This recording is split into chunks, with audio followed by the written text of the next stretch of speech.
नंदक नामक एक वन था। उसमें राजेश्वर नाम का एक बलशाली हाथी रहता था। वह शरीर से और शक्ति में सबसे बड़ा होने से वन में उसका बहुत बोलबाला था। उसे देख सारे बाकी पशु प्राणी उससे दूर ही रहते थे और जलते थे। जब भी राजेश्वर भूखा होता तो अपनी सूंड से पेड़ की टहनी आराम से तोड़ता और पत्ते मजे में खा लेता। तालाब के पास जाकर पानी पीता और पानी में आराम से बैठा रहता। एक तरह से वह उस वन का राजा ही था। कहे बिना सब पर उसका रौब था। वैसे ना वह किसी को परेशान करता था, ना किसी के काम में दखल देता था। फिर भी कुछ जानवर उससे जलते थे। उस जंगल के भेड़ियों को यह बात अच्छी नहीं लगती थी। उन सब ने मिलकर सोचा किसी तरह इस हाथी को सबक सिखाना चाहिए और इसे अपने रास्ते से हटा देना चाहिए। उसका इतना बड़ा शरीर है कि हम उसे मारकर उसका मांस भी हम काफी दिनों तक खा सकते हैं, लेकिन इतने बड़े हाथी को मारना कोई बच्चों का खेल नहीं।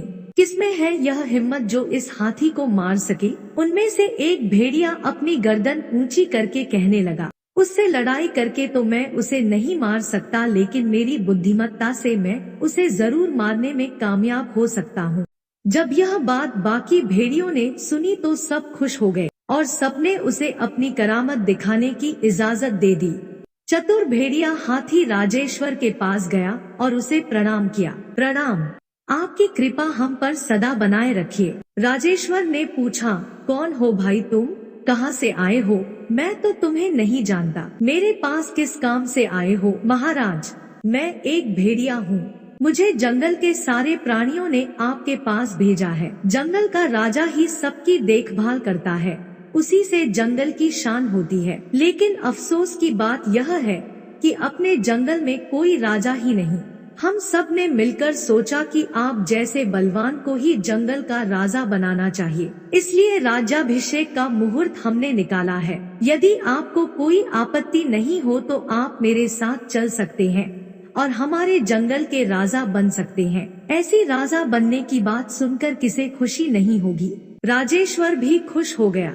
अभी थोड़ी देर पहले तो मैं कुछ भी नहीं था और एकदम राजा बन जाऊंगा, सोचकर उसने तुरंत हामी भर दी। दोनों चल पड़े। भेड़िया कहने लगा, मुहूर्त का समय नजदीक आ रहा है, जरा जल्दी चलना होगा हमें। भेड़िया जोर जोर से भागने लगा और उसके पीछे राजेश्वर भी जैसे बन पड़े। भागने की क्याशिश में लगा रहा। बीच में एक तालाब आया। उस तालाब में ऊपर ऊपर तो पानी दिखता था, लेकिन नीचे काफी दलदल था। भेड़िया छोटा होने के कारण कूदकर तालाब को पार कर गया और पीछे मुड़कर देखने लगा कि राजेश्वर कहाँ तक पहुँचा है। राजेश्वर अपना भारी शरीर लेकर जैसे ही तालाब में जाने लगा तो दलदल में फंसता ही चला गया। निकल न पाने के कारण वह भेड़िए को आवाज लगा रहा था, अरे दोस्त, मुझे जरा मदद करोगे? मैं इस दलदल से निकल नहीं पा रहा हूँ। लेकिन भेड़िए का जवाब तो अलग ही आया, अरे मूर्ख हाथी, मुझ जैसे भेड़िए पर तुमने यकीन तो किया, लेकिन अब भुगतो और अपनी मौत की घड़ियां गिनते रहो, मैं तो चला। यह कहकर भेड़िया खुशी से अपने साथियों को यह खुशखबरी देने के लिए दौड़ पड़ा।